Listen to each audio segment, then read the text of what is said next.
Yeah. Oh, no, look at me. Oh, yes. Yeah. Okay. Right. Thanks, Anita, for joining me. 1-1 Yep. against Japan. What was your overall assessment? I think, we did really well. We competed with them. We stuck with them.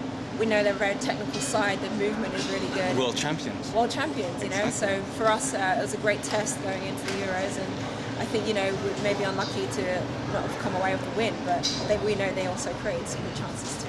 Congratulations on getting into the 23. Thank you. That's fantastic. Yeah. Okay, what was your reaction when you found out? Because you can take nothing for granted. Because I've been watching the WSL this season. Yeah. And it's brilliant. I mean, just the competition is very, very fierce. I think that, the nerves never go away every time you know a new competition's coming around, and I was just as nervous waiting for the phone call, and when it came, I was ecstatic and grateful, to have another opportunity to really display my talent and be part of this, really great squad, and hopefully do something great with England again. You played in the 2009 final of the Euros. Obviously, you're on the verge of going into the Euros 2013. You lost in the final to Germany. Do you think between the changes of the team then and now, you can go that one step further?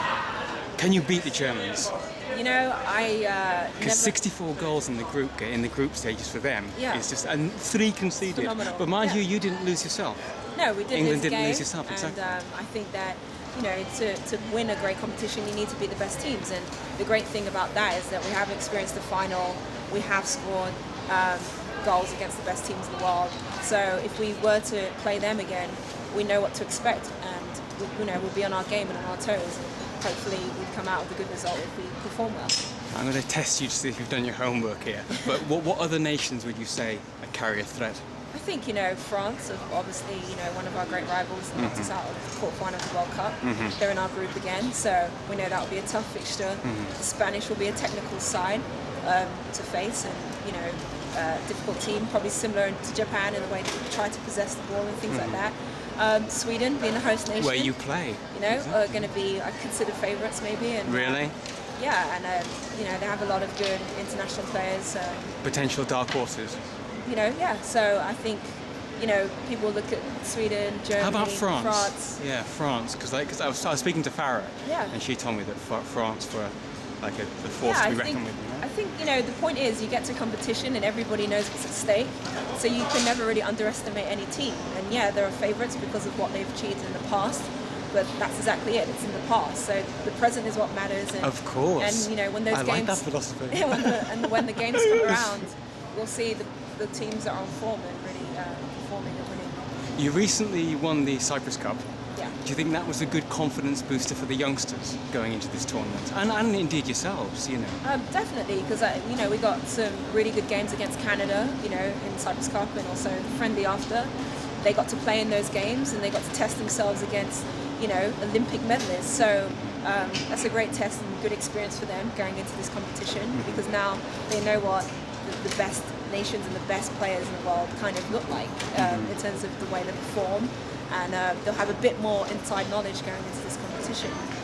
Future for women's football, is it bright? Absolutely, I think it's grown, and I always think it's bright. Me personally, I think the mere fact that I've been able to play in the US and now in Sweden shows how bright it is, and the opportunities that are out there. There's plenty of playing opportunities for girls that want to play the sport at the highest level and kind of commit to full-time training. So for me, I feel really lucky to have been able to do that, and I think it's only going to grow and excel. And WSL and their ambitions is showing that they want to move. They're getting that a League direction. 2, aren't they? A WSL 2, exactly. Exactly. It's more of an incentive now for other clubs. Do you see what I mean? So it's not like there was it's a league where no one can drop out of. Right. I think that's really cool. Yeah. That is, because obviously then no one's safe. Yeah, that's Do you see the what I point. mean? So everyone has to step up their game and improve every season, and the best players or potential good players have to keep training hard to be the best. So, like you said, it's a great incentive. Okay, listen, you must be getting tired of these interviews now, but thanks for taking a few minutes for me. My pleasure. Listen, have a wonderful time. Thank I you. hope you have a really great time, and Sure I will. bring us back some silverware. Yeah, so. All right, take care. Thank you. All right, no Thanks, problem. Anita. Thank you. Is that Emma Hayes? Oh.